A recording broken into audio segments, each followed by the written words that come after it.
For many commercial fishermen, they can go farther off the coast and avoid red tide.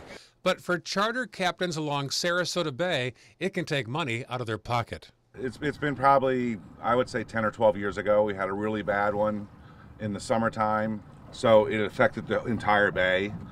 And at that point, there's nowhere for me to go to fish. Captain Roy String has been guiding tours around the Suncoast for over 25 years.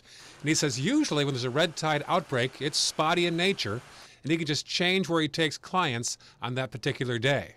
So if there's a little patch on the west side of the bay, we just go to the east side. So we just work around the little patches that are in the bay right now. We know the result of red tide: coughing, respiratory issues, and dead fish.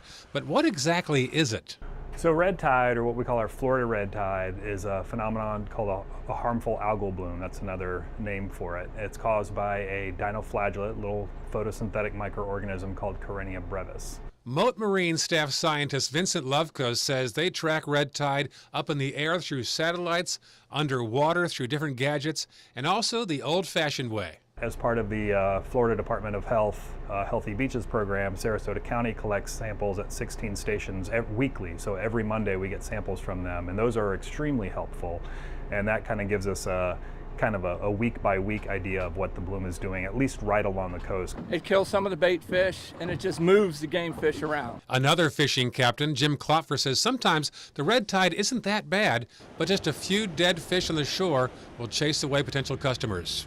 It's more about the perception. I mean, if the word gets out everywhere that it's bad, it's a little bit like the oil spill. That affected us not at all, but they hear it and they see it, and then we get a lot of questions about it. Unless it's really bad, it doesn't really affect the fishing that much. It affects where you fish. It moves you around, but there's still something to be caught somewhere.